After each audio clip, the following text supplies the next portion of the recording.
What you are looking at is a BMW 435i. If you were a fan of these cars, you might notice that this one doesn't exactly look like it did when it came from the factory. That's because it's been tuned by Boost Customs and AMT Performance. So on top of all the silky looking carbon fiber bits, it also has a few things done under the hood.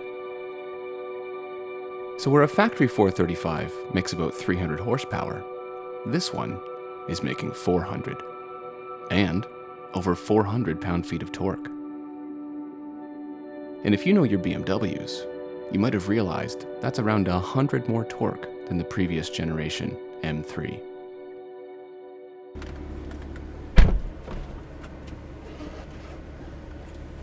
Why, thank you, seatbelt thingy. Let's take this thing for a drive.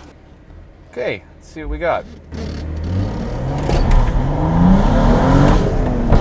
Ooh. Oh-ho! Woo!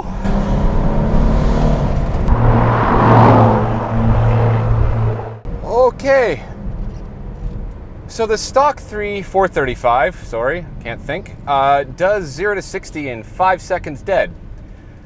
I don't know how fast that was because I wasn't counting it in seconds. I was counting it, and thank God I didn't stuff it. There's been lots of mods done to this car to turn out that 400 and something pound-feet of torque. We've got a custom exhaust by Boost Customs with the M Performance boxes still left in. There's a custom downpipe, a custom charge pipe, all those things you can find on the Boost Customs website. They sell them all for tons of different cars, including Saabs actually. And there was a ECU tune done by Jim from AMT Performance. So they worked in conjunction with each other, and that has completely transformed the car.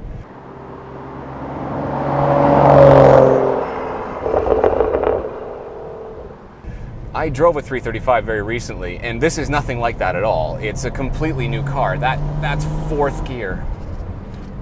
Okay. The different modes, it's been set up so the sport and the eco mode actually change the exhaust dynamics.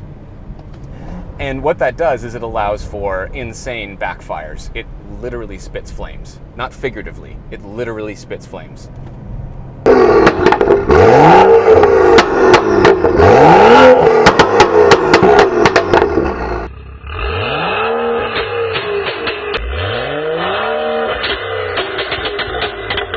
So Alex spec'd this car out right, in my opinion. We have rear-wheel drive, none of that X-drive nonsense, and a manual gearbox.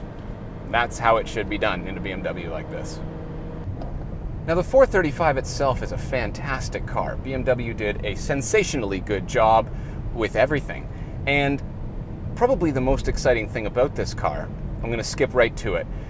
In the past, BMW only allowed limited slip differentials on their M cars. The E36 generation, I'm pretty sure, was the last generation to allow a limited slip option. I'm happy to say, though, that that option is back because this car has a limited slip diff. I just got a thumbs up from a dude in the car. That doesn't happen to me very often on my 325, won't lie. So now, one of the things, I drove an E92 M3 last year, speaking of which, and it blew my mind a little bit. One of the things that really stayed with me was the unbelievable sound that it made. It has a naturally aspirated V8. This car has a turbocharged inline 6. And one of the problems with turbocharging is that it kills the sound a little bit.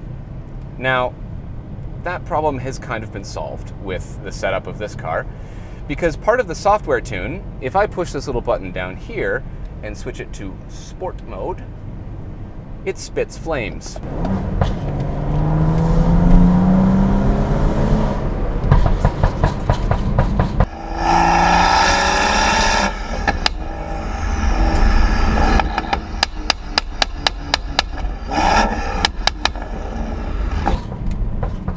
I'm gonna get in trouble. Woohoo! I'm gonna get it out of that mode now. Yeah, I'm gonna get, oh, that is awesome. It roars. I've got this little flap here on the sunroof open, and I'm getting the most amazing sounds ricocheting off the trees, the signs, the little walls around. It's filling my ears, even with the windows closed. I'd have the windows open to hear it, but you wouldn't be able to hear me.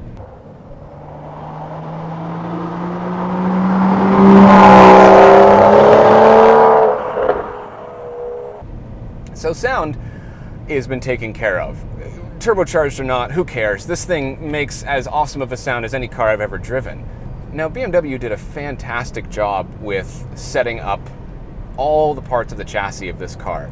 With the limited slip differential and the sport suspension in this car, there's nothing that I can really say bad about it. It feels flat, there's a massive amount of front end grip.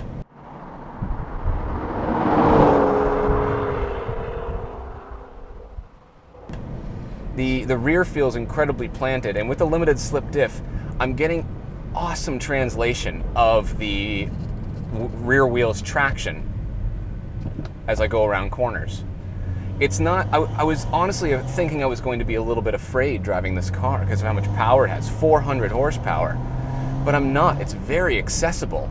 The tune that's been done on it has not ruined the smoothness of the BMW, it's complemented it. So now we're getting this massive package that just means big power, big excitement. I've got nothing bad to say about it. Boost Customs has done lots of really cool other stuff to it. He even chuckles himself about kind of how silly some of the things are, but they're not silly. It adds to this whole package and experience. It's got these awesome headlights that I can change with a little controller to make them different colors. Childish, yet amazing. And there's these awesome tire stickers that are done by Treadwear Russia, and they say Boost Customs on them. You can get them written with anything. So shout out to them for doing a good job because they look really cool. You could, get them done if you had Michelin tires, get them done in Michelin. All right, so one of the big complaints that people had with this new generation of BMW is that we've moved away from hydraulic steering.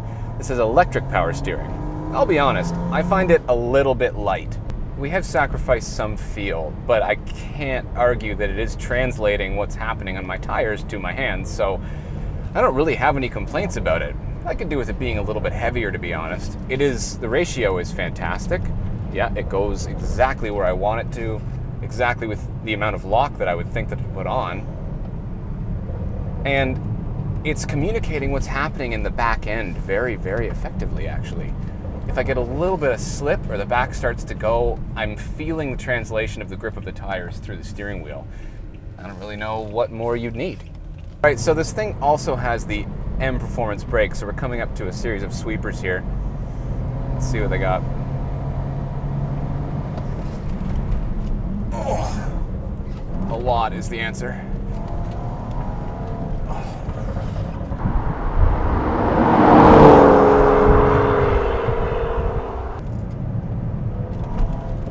Yes.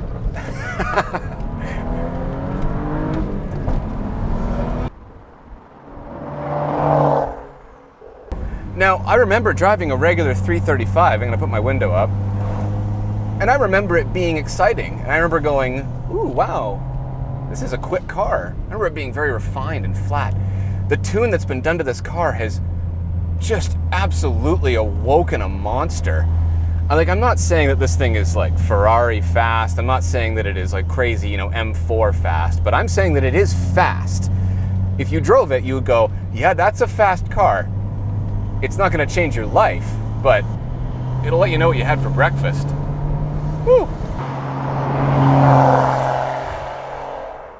So, if you're a car tuner, you'll probably know that the manufacturer does not make it easy to tune. Alex has run into some problems with BMW Canada, not really supporting the kind of the tuning culture, which is really unfortunate because all we're doing is trying to engage more with the vehicle that they've given us. And it is a little bit disappointing, when you take it into the dealership and they, give you warranty threats and they make it difficult for you to want to do exciting things with your car, to really get involved with the brand and get involved with the vehicle. But when all is said and done, it's your car, you do what you want with it, and he's done what he wanted with it. So this is not a naturally aspirated car, and with naturally aspirated cars, you get really snappy response and there's no lag. I don't want to say that there's lag in this car, but there's a pause between when you put your foot down and when you feel boost build, but it's not significant. It's not something that you'd go, oh, this must be turbocharged. It's almost like you put your foot down and then it punches you in the chest, which is actually a little bit more exciting, to be honest. You feel boost come on, it's progressive, it's smooth, and then it just crushes you into the seat, which is a really exciting part of driving the car. And I don't think that I would change that. If you could tell me that right now you could make this car with kind of a naturally aspirated engine response, I would say no, I like it exactly how it is. It's got an incredible amount of character. I don't know if you can hear it coming through the speakers, but when I put my foot down, you feel and hear the turbos spinning. It goes whoosh, and you let off and you hear the whoosh afterwards, right? Very, very engaging, very exciting. One thing that I really do like, oh, a tunnel. We're in sport mode.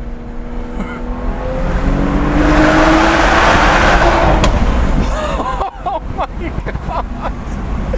Oh, whew, okay, shh. It's okay, it's okay. All right, so I only thought that it was fair that my camera helper had a chance to experience the car too.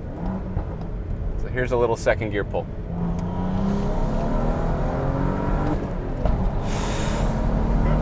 Oh my God. Oh, that doesn't get old.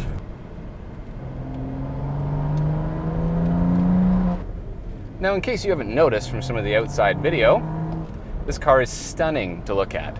It's got all of the carbon fiber goodies all around it. It has the carbon fiber rear spoiler that an unnamed BMW dealership seemed to have a hard time installing. You can see some of the glue. That's all I'll say about that. But the rest of it looks fantastic.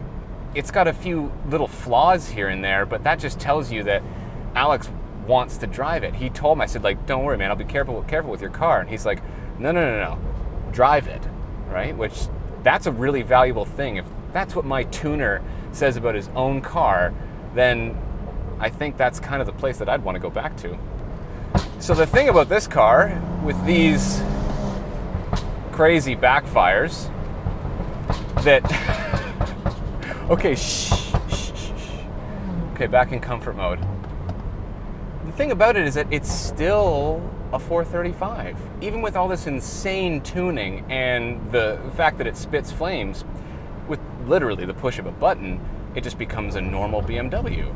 There's a few gurgles to remind you that you've got some horsepower, but other than that, it's just a very smooth car to drive. I have absolutely no complaints. The ride is still very BMW, even with the few suspension modifications that he made. But other than that, there really isn't anything that I can say about it that would be a compromise. It doesn't feel like any compromises to just a regular driving car have been made for all of this performance. Which I don't really know what more you could ask for, I suppose, when it comes to tuning a car. See, I feel like with my 325, I'm making compromises left, right, and center with the lightweight flywheel, the stiff sway bars. I'm gonna put, heavier dampers and springs in it, all to like get that really heavy track car feel. I think that this thing would just lunch a regular car on the track, and then on the drive home, you wouldn't even know. So that's pretty much all you want in a daily driver that you take to the track occasionally. You know what? After all the tuning that Alex has done, I think it pretty much feels like an M car. And that's about the highest praise I can give it.